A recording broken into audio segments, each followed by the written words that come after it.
Hello, how are you? I hope you're doing well. I'm doing pretty well myself. Hi, I'm Jules, 47. I am into week 2 of my personal vlog here on YouTube, and I'm enjoying it. I am enjoying it. When I first started doing this, I was not sure I'd be able to come up with stuff to talk about every day. And I honestly kind of thought that I would be just as awkward as the first day the whole time, but that does not seem to be the case. And I'm very grateful for that. And I am also getting much better at remembering to make eye contact with you. So it's a little more comfortable to watch, hopefully. Today, I want to talk about a phrase that has rankled me since I was a kid, and I think part of what clued me into the fact that it's a messed up phrase is a song. I just listened to the whole song because it just popped into my head. Like, I don't know why this phrase has been bugging me for the past couple days. Like, I don't remember it being in conversation, or I don't know. It entered into my my psyche somehow recently, and it's a common phrase, so that's not surprising. And the phrase is, "That's just the way it is." Unless we're talking about the speed of light, or maybe some other cosmic rules of the universe, and even those I don't think we understand completely enough to say that's just the way it is. But when we apply that phrase to systems that humans have designed, no, that's the way it has been historically, because someone decided it and then everyone just went along with it. But saying that's just the way it is, like that's the way it has to be forevermore, no, it doesn't. I think we should look at these things and address them more often. And in the song, he talks about people down on their luck, and people saying that's just the way it is, some things will never change. And he says, don't you believe them? Don't believe them. And that song came out in 1986, so I would have been 7. And I think it really made an impact on me. And it's not like one of those iconic songs, I feel like, that you still like hear on the radio and like jam out to. You probably still hear it. But I don't know, I haven't listened to commercial radio in years, so I actually don't know what's playing on the radio these days. Or on the classic rock stations even. I bet like music that I was listening to as a teenager is now on the classic rock stations, and I don't know if I want to experience that yet.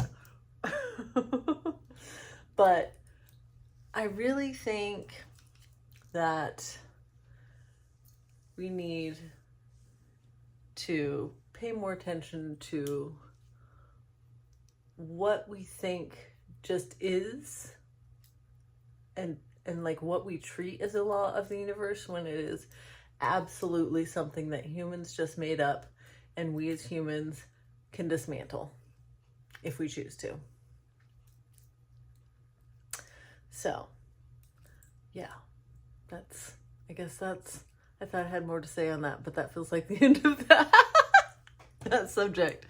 All right, what else? Oh yeah, so I discovered, and this is a completely new subject, I really need to start time-stamping these. I might go through and time-stamp all of them this weekend, and try to start doing that as I release them, because I always end up talking about such varied subjects. Anyway, the next thing I want to talk about is I discovered a YouTube channel a couple weeks ago called Soma Sensing, I believe, and it is about, she talks about somatic, like, stretching, but she doesn't call it stretching, she calls it pendiculation. And it has been like really life-changing for me.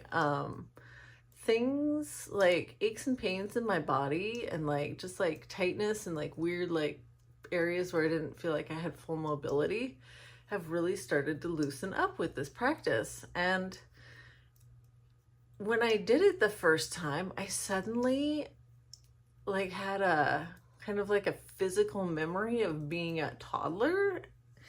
I'm just like rolling around on the floor and like stretching when you want to stretch and just kind of like, you know, being all weird. It's amazing what it, like if you just let your body do what it wants to do, it works out all kinds of kinks all by itself. Not like positions like in yoga or like formal stretches. Just like let your body stretch the way it wants to for as long as it wants to. Don't force it to stay in a position if it suddenly wants to do something else. Like, honestly, it's amazing. And I've also discovered around the same time the power of yawning to get old stuck energy out of your body. Like, even if you don't feel like you need to yawn, just like fake yawning, like really can like get the yawns coming and can get some of that yuck and stuck energy, which I got from, that's a phrase I got from the Rooted Light YouTube channel. She does tarot and channelings, so if you're into that, check her out, the Rooted Light.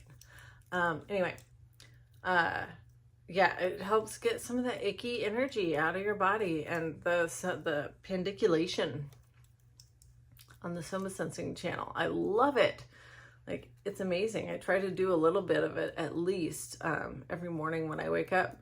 And if I'm feeling like agitated before bed, I do it too. And it really just helps. Oh, even talking about it makes me want to do it. Oh, yeah. Get it out. Get it out.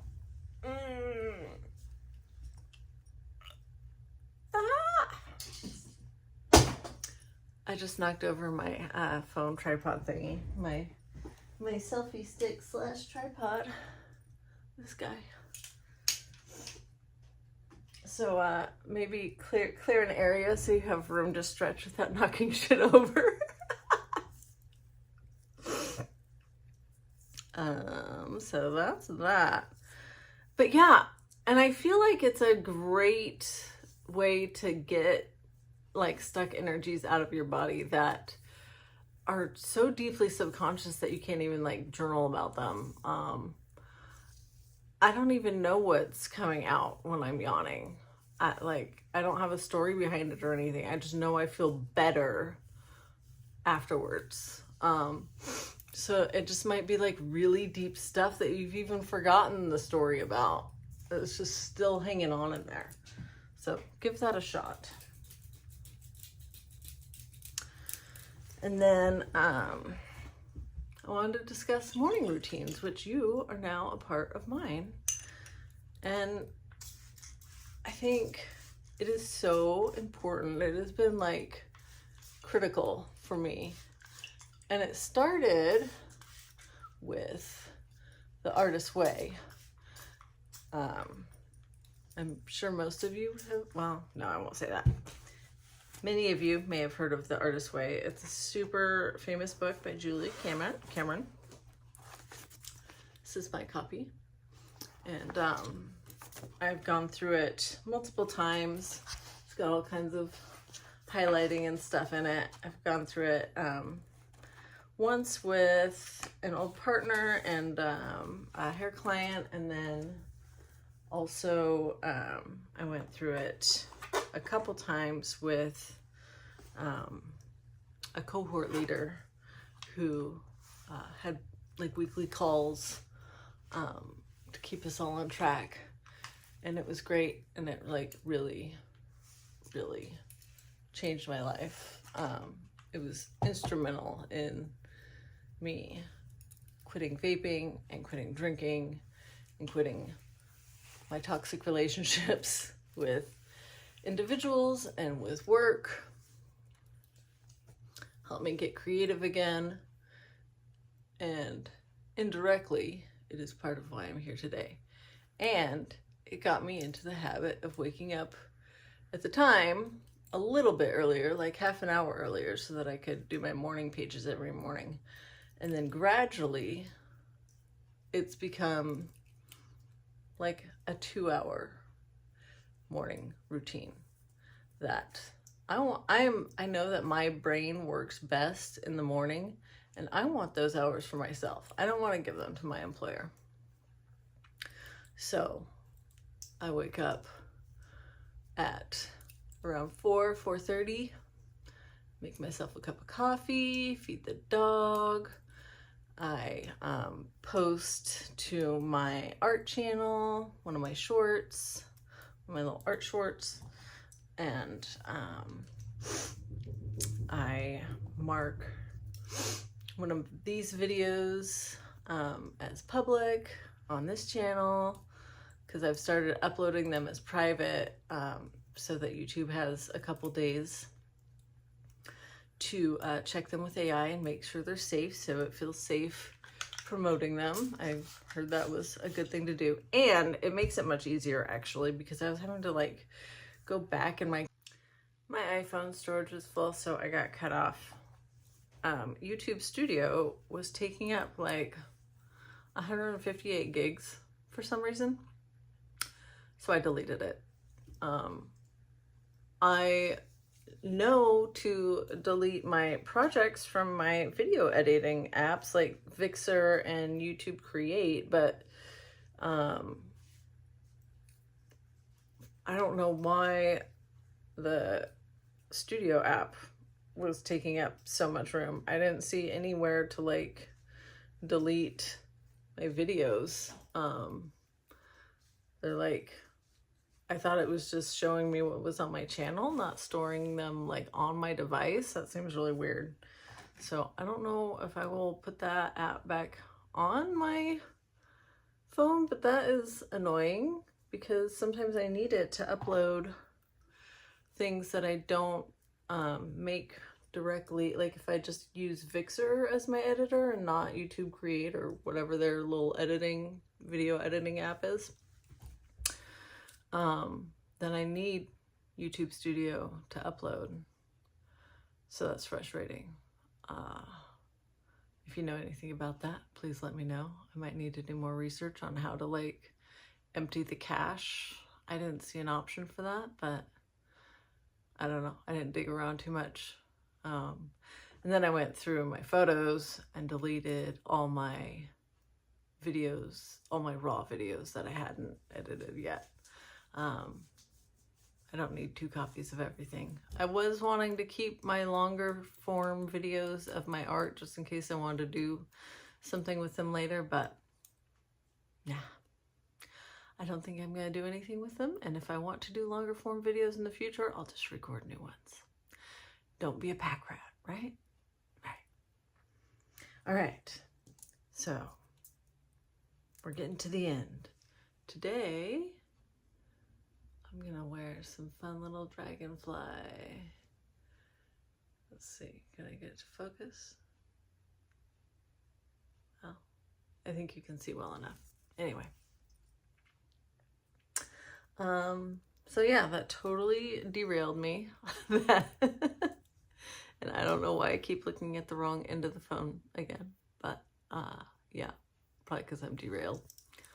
Yeah, so I think that's it for today. And I hope that you have a rest.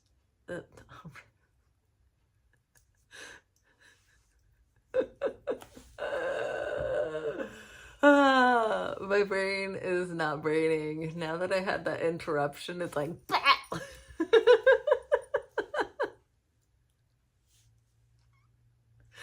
Help! Okay. I'll see you tomorrow. How's that? Have a wonderful day, afternoon, or evening, and I will see you tomorrow. Much love. May you feel, may you be happy, may you be healthy, may you be wealthy, and may you feel at ease. There we go. I did it. Yay! Okay, bye. Oh, geez.